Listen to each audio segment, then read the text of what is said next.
Čo bolo pre mystery testerov najcennejšie na ich účasti v mystery testingu? Hovorí Dominika Maziniová. Projekt mi dal nové skúsenosti, spoznala som nových ľudí, ale taktiež som sa naučila všímať si veci detailnejšie, tak ako si pri bežnom nakupovaní napríklad nevšímam. Odporúčala by si účasť v podobnom projekte aj ďalším ľuďom?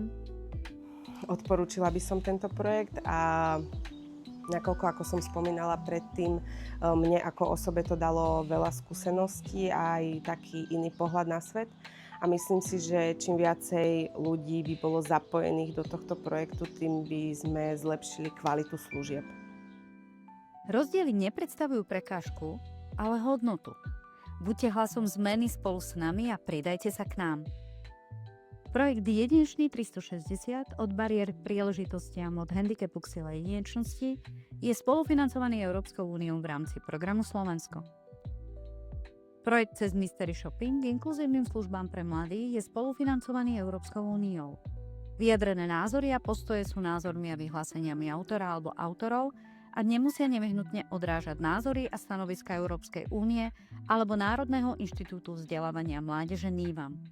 Európska únia ani NIVAM za ne nepreberajú žiadnu zodpovednosť.